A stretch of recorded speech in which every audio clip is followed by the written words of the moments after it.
See, he's been in a movie, Robert Dodd. So look for him in that movie. Very fun. He's up and down the East Coast all the time. Plays all the big colleges and clubs on the East Coast. Please give it up for Mr. Stanley Tudell. Stanley, come on up here.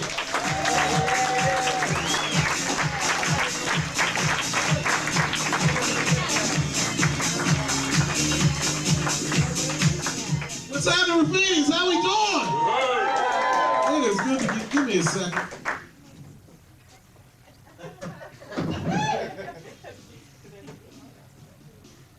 I can't bend too far for my drink. I'm getting old.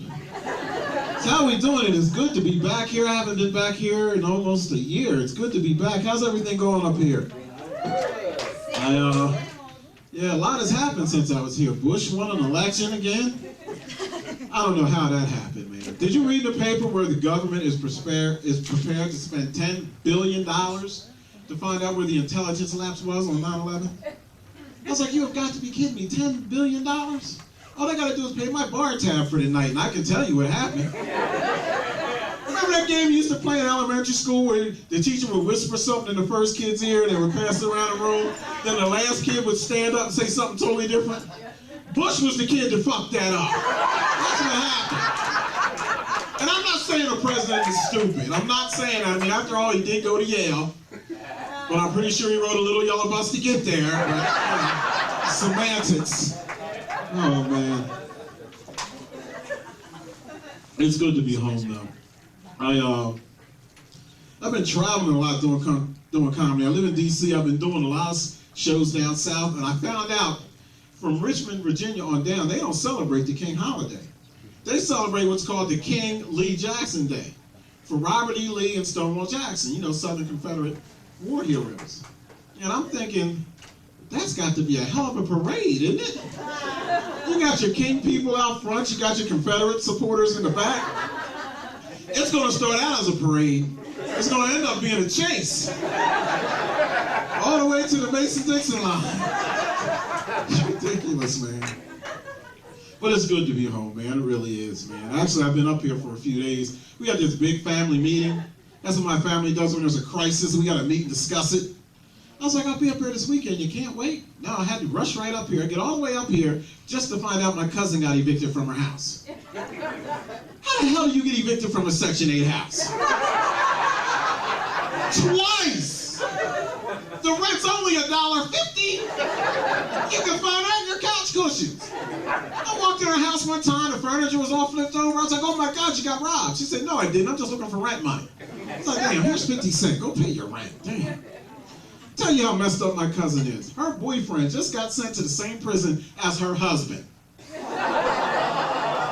And these two fools are in a prison fighting over a woman that neither one of them can screw for at least 5 years. I was like, 5 years? That's 8 more guys coming through the door. We're gonna be having WWE tag team matches over her in there, man. It's ridiculous, man. One thing I saw at the family meeting that just really tripped me out, man. I saw a little cousin of mine I haven't seen in 9 years. She's 18 years old and has 3 kids. And I was like, damn. That had me thinking about this whole loss of innocence and how fast kids grow up these days. It's because they don't sing those songs we used to sing when we were kids. You know, because the song told you how everything was supposed to go. You know the song, help me out. Stan and Tracy, sitting in a tree. K-I-S-S-I-N-G. First come, second come, here comes Tracy with a baby carriage. That's right, love, marriage, baby carriage. That whole dynamic has changed now, hasn't it? Now it's just, there goes Taniqua, sitting in a tree. F-U-C-K-I-N-G. Ain't no love, ain't no marriage, just Taniqua's dumbass with a baby carriage. Sad, man. I was over at my sister's house, and playing with my little niece, and my sister bought her something called a Hotspot Barbie for Christmas.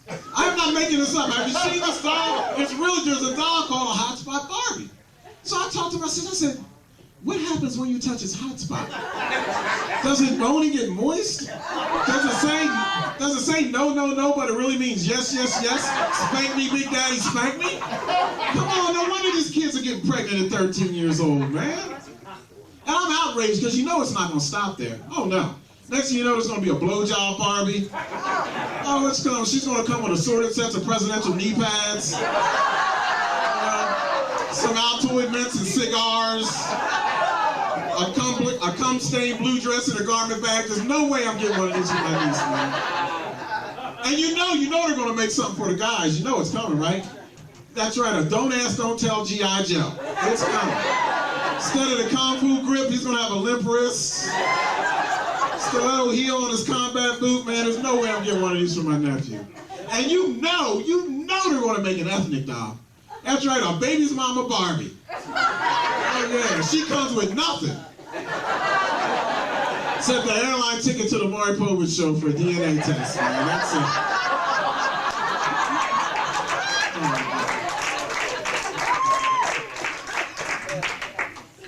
I'm staying at my father's house. Have you ever talked to your parents now that you're an adult about stuff they did to you when you were a kid, and now that you're older, they totally deny it ever happened? Not my father. He owns up to everything he ever did to me with a badge of honor. So you're damn right. You're goddamn right I locked you outside in your underwear. It builds character. You wouldn't be where you are today if I hadn't have done that. I was like, where's that, Dad? Therapy? Because that's where I am. I'm in therapy behind your shit, man. I must have been 8 years old when I found out about the concept of allowance.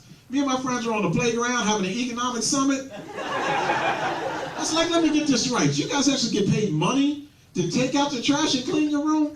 Man, I sprinted home. I got there, I was like, Dad, oh, wait a minute, Dad, can I have some allowance? He looked out at me and said, son, you already get an allowance. I said, I do? What? You're allowed to eat.